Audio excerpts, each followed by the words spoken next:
Hello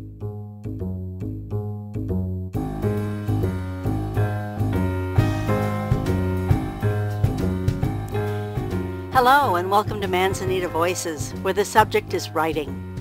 If you'd like to hear about books published by local authors, if you're interested in becoming a writer yourself, or if you just like to read a good story, this show is for you. I'm your host, Linda Field.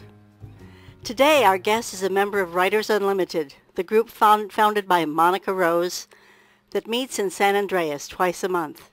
If you want to know more about the group, keep your pen and paper handy because we'll be giving you information later. Rachel ArceJaeger may be the youngest member of Writers Unlimited, but she's already written her first book. It's the old story of Robin Hood, but it has a fascinating twist. Rachel, it's a pleasure to have you with us. It's a pleasure to be here. We'll get to your book in a minute, but first, I'd like to know a little bit about you. Where did you grow up? Well, I was born in the Bay Area, but I moved to the Gold Rush country to Calaveras when I was 11, and I've lived here in Mountain Ranch ever since. How great. Living in the Bay Area and then Mountain Ranch, was the change hard?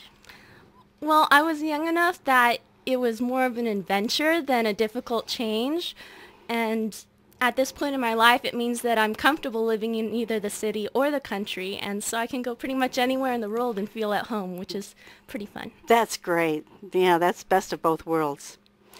So you went to school here in Calaveras County? Yes, through high school. And which school? I went to Bret Harte High. Oh, Bret Harte. That's right near where I live. What have you been doing since you graduated? Well, I went to college for 4 years in Southern California at a tech school called Harvey Mudd College. It's one of the premier schools in the United States for math and science. Ah. Yeah, so I got my degree in computer science from there. So it's been a year since I graduated from Harvey Mudd, and in that time I decided to come home and take time to write, which is something I had thoroughly enjoyed all my life. Wasn't sure if it was a career I wanted to pursue, but decided that this was the right time in my life to really give it a shot. So I came home and just basically threw myself into writing my book. I established a website for myself, started a company, and have just been going from there. Great. What's your company? It's called Platypus Press. It's the company I'm going to be publishing through. It's basically just a publishing house that will publish ebooks and hopefully at some point softback and paperback, softback and hardback too. Fabulous. Fabulous. And Rachel has built the website for Manzanita Writers Press, which we're going to be getting into later, and which is why you guys listening to us need to have your pen and paper handy, because we'll be giving you websites. So did you keep a journal when you were young, growing up, writing? You said you always liked to write, but did you keep a journal or a diary, or just write for fun in other ways? Well, my mom would always have me whenever we would go on vacation or do something really fun, or sometimes just take a random day in our lives. She would have me write about it in little notebooks and little journals, and it's actually one of the reasons I have such a strong memory from my childhood. And so I guess that started me learning how to describe things, learning how to describe events. But I just had always enjoyed writing. My uncle used to tell me these great stories, these scary stories. We used to have a little scary story club whenever he and my cousins would come visit. And I guess those stories and just my own imagination and love of reading really spawned in me this urge to write. Did your mom save all those things that you wrote? She saved a lot. I saved a lot. Good. That's wonderful.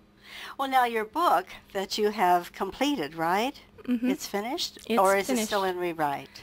Well, I will probably be editing this thing until the minute it goes into publishing, but It's done. Okay, well that's a real accomplishment. The book is called Robin, at least at this date, and the title may change. And you say you're going to publish your book yourself, but if you went to other publishers, I don't know if the people out listening to us know, but if you go to a regular publisher, they don't usually allow the author to choose the title of their book or even the cover. That's all up to the publisher. But we'll call your book Robin. Right. Keep and it simple. That's part of the reason I'm self-publishing is I like, it's my book, it's my baby, and so I like to have that control over it. And so by self-publishing this, I have a cover artist I've chosen specifically for her art style. I've been able to name the book, design it in its entirety. It is truly mine. Your creation. That's great. And there's a lot to be said for that. Now this is the old story of Robin Hood, but Robin is not the Robin that we remember. Would you like to tell us a little bit more about that? So it is the old story in the sense that a lot of the adventures that people are familiar with Robin Hood, the fight with Little John on the log bridge, Guy of Gisborne, the Sheriff of Nottingham, these all appear and feature prominently in my story. But the big twist is that Robin Hood is not a man. Robin is a woman. And a woman! A woman. And this is something that has never been done before as far as I could find in literature. There are lots of stories and even a couple movies featuring Robin Hood's daughter or featuring a very strong Maid Marian. But there are no stories that have been written where Robin Hood is portrayed as a girl. I see. So you decided to do this, to make Robin a woman, because it had never been done before. And where on earth did you get that idea?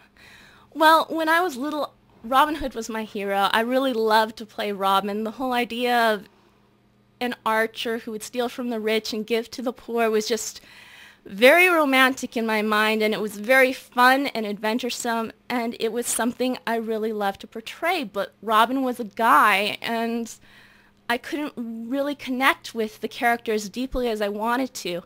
And as I was growing up, it occurred to me that all the legends we have, all these heroes in our mythology, they're all guys, from Odysseus to King Arthur to the classical Robin Hood. Any woman in the stories, they're all playing second fiddle to these main characters, and the main characters are all guys. Yeah, the only woman I remember in Robin Hood is Maid Marian, and I identified with her. Yes, and she didn't even appear until a couple hundred years ago. She was a very late addition to the stories. Oh, no kidding. No I didn't kidding. know that. Wow. So, who were you writing this book for? Are you writing for adults, or do you have a group in mind? Well, the writing story, the writing style is more geared towards young adults.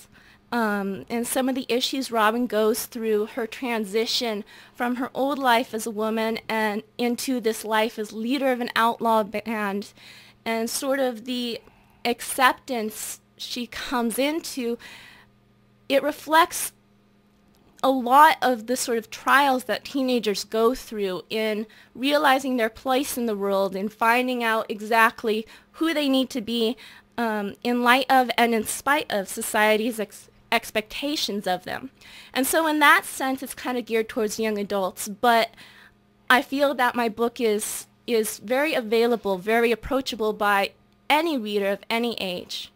Well, I'm lucky enough to have heard parts of it, because you and I are in the same writing group, the Writers Unlimited, founded by Monica Rose, and so I've heard parts of Robin, and I agree. I have been very interested and enthralled by it. I think your writing is excellent. Well, thank you. And I think adults would certainly enjoy this book too. What was the most difficult thing about writing Robin? Well, for me, dialogue is always very difficult in anything I write, because there are so many different characters and they each have their own sort of style of speaking and their own concerns. And you got to keep this in mind when writing the dialogue. You have to make sure that it fits the character who's saying it and that it fits the situation.